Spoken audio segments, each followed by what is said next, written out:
বজ্রপাতে মৃত্যু মৎস্যজীবীর। উত্তর 24 পরগনা জেলার বসিরহাট মহকুমার হাড়োয়া থানার কচুরহুলা গ্রামের ঘটনা। পরিবার সূত্রে জানা যায়, 37 বছরের রতন মাহাতো দুপুরবেলায় মাছ ধরতে মেছো ভেরির দিকে গিয়েছিলেন। তারপর হঠাৎই একটা বিকট শব্দ হয়। তারপর ঘটনাস্থলে লুটিয়ে পড়েন 37 বছরের রতন মাহাতো।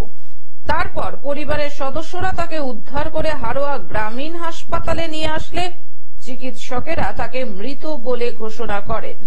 হাসপাতাল সূত্রে জানা গিয়েছে, ওই ব্যক্তির বজ্রপাতে মৃত্যু হয়েছে। স্বাভাবিক কোনোদিনই মাছ ধরতে যেতেন না। আজকে 4-5 দিন উনি ওই ধরানি, যেরকম বাগদা মাছ, চিংড়ি মাছ, এইসব ধরানি যেত আর কি। আগে কোনোদিনই যেত না, এই 4-5 দিন গেছে। আর আজকে যে হঠাৎ এরকম হবে সেটা আমরাও বুঝতে পারিনি, সেও বুঝতে পারিনি। মৃতদেহটি ময়না তদন্তের জন্য বসিরহাট স্বাস্থ্য জেলা হাসপাতালে পুলিশ মর্গে পাঠানো হয়েছে। তার পাশাপাশি একটি অস্বাভাবিক মৃত্যুর মামলা রুজু করে ঘটনার তদন্ত শুরু করেছে হাড়োয়া থানার পুলিশ। পরিবারের পাশাপাশি শোকের ছায়া নেমে এসেছে গ্রাম জুড়ে। আমরা তো ও হচ্ছে কি ফিশারিতে গেছিল সকালে মাছ ধরতে গেছিল।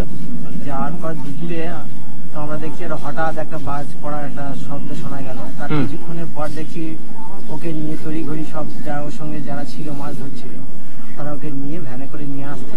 আমি তো বাড়িতে ছিলাম, সেই মুহূর্তে বাইরে বেরিয়ে দেখলাম যে এরকম আওয়াজ শুনলাম যে ওই রতনদাকে এরকম নিয়ে হসপিটালে যাচ্ছে।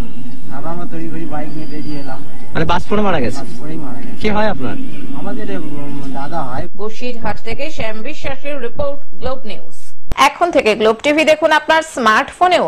গুগল প্লে স্টোর অথবা অ্যাপল স্টোর থেকে ডাউনলোড করুন গ্লোব টিভি লাইভ অ্যাপ। এছাড়াও জিও টিভি অ্যাপ থেকেও দেখুন গ্লোব টিভি লাইভ।